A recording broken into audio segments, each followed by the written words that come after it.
You're here. Good.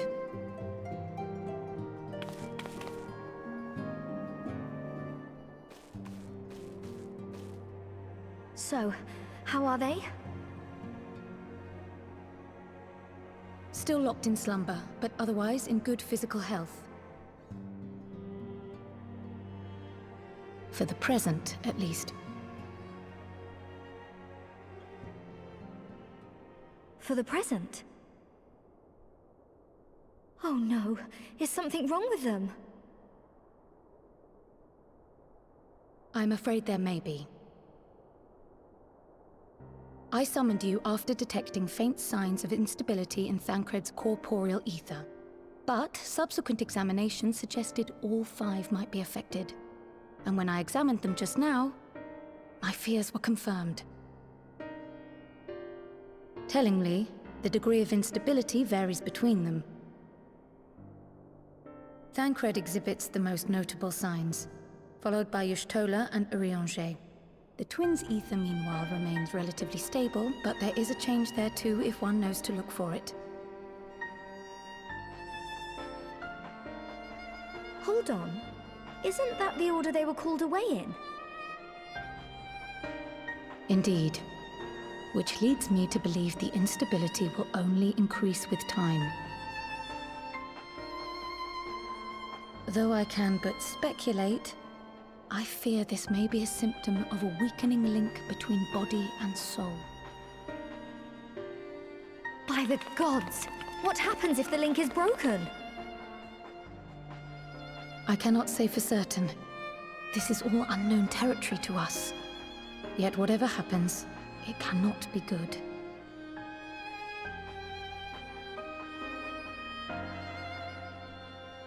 Mercifully, the instability is still only slight.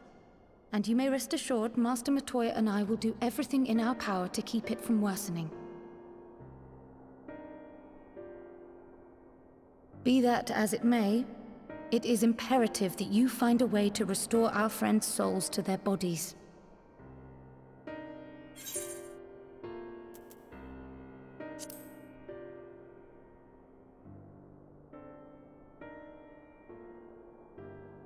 Thank you. But where's she even supposed to start? We had the greatest minds in the realm hunting high and low for an answer, and they ran out of places to look.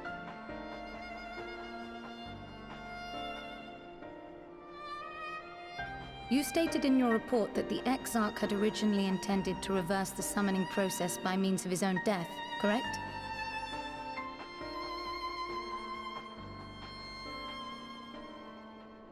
Raha always was a reckless young fool, ready to die for the first righteous cause that came along. His plan might well have worked, but I for one am glad he never had the opportunity to see it through. Even if it does mean our friends must remain stranded a while longer. There is another way, I am sure of it. And the key lies with him, with the Exarch.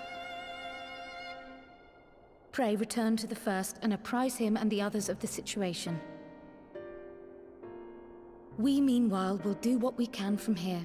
And, if the fates are kind, we will have good news to share upon your return.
Pray excuse my late arrival.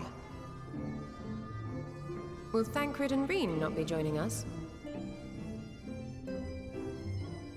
Nay, milady.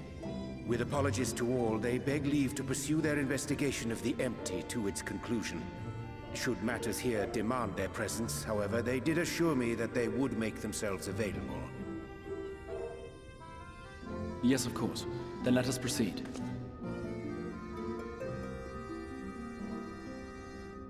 I think it best that you begin by providing a summary of Mistress Kryle's findings.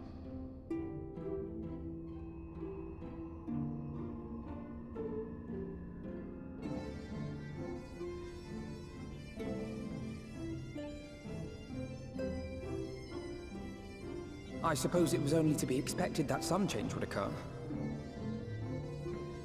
Yet our souls seem unaffected, to my eye at least.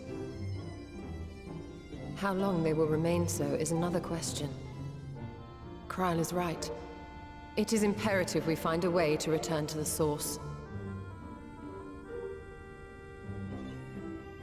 Perhaps an explanation of the method by which I brought you here will yield some inspiration. Ere I begin, it must be noted that I am by no means a gifted mage. In order to employ powerful magics, I must rely upon the Crystal Tower and its boundless reservoirs of energy. The magic that summoned you was no exception. 'Tis a singular spell, adapted through painstaking effort from the technique that transported me to the First. To use an analogy, it works by cutting a hole in the fabric of reality. A hole tailored to the object of summoning, through which it and it alone may pass unscathed. Though I succeeded in creating said hole, I failed to latch onto my intended target. Instead of you, the spell found those close to you, and ended up summoning them in their incomplete state.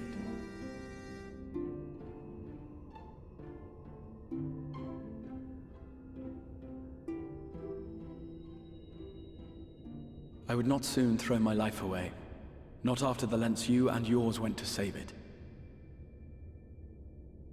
And so long as I breathe, I will spare no effort to see you safely home. But should all else fail, and your lives be at stake, there remains one sure method.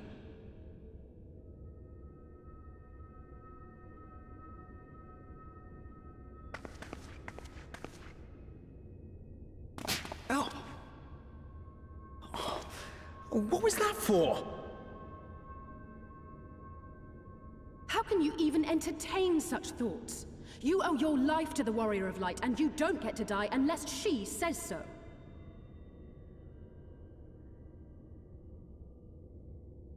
Your followers await your divine judgment. What did you just...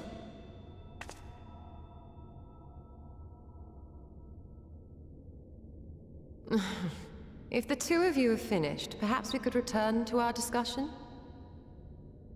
Rather than dwelling upon the multiple failed attempts at transference, I think it would behoove us to focus on the solitary success.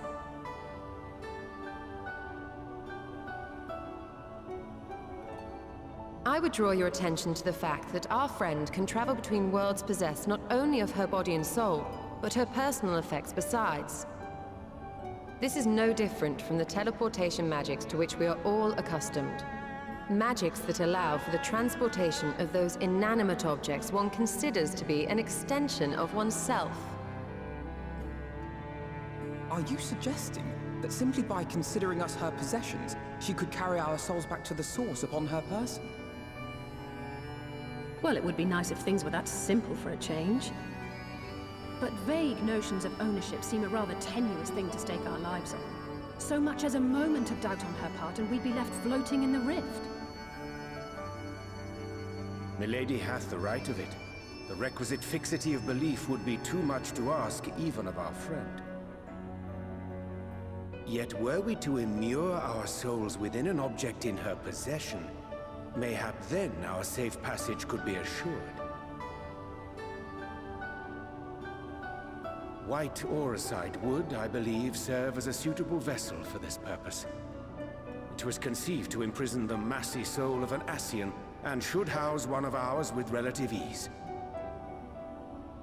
We would need only to ensure our soul's safe preservation inside the stone, and identify a means by which they might be transferred back unto our vacant bodies.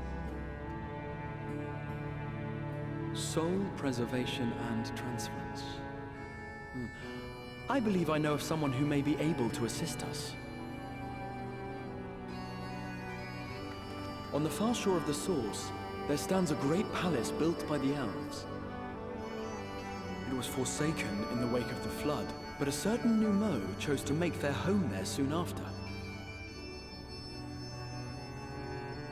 Though they have long lived as a recluse, they once occupied a place of honor in Verbert's royal court, and it is said that none in all of Norvrant is more knowledgeable than they on matters of the soul. Well, I've no objection to seeking a helping hand, but if they've gone to such lengths to hide themselves away from the world, what makes you think they'd be willing to lend us one? A worthy question. Years ago, I myself tried and failed to solicit their cooperation in the battle against the Sin Eaters. No sooner had I begun to make my plea than they unleashed a swarm of their familiars upon me.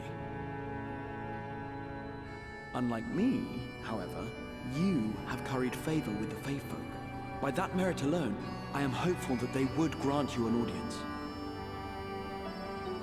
They may still be inclined to turn you away, of course, but if their knowledge might feasibly facilitate your return home, we have to try.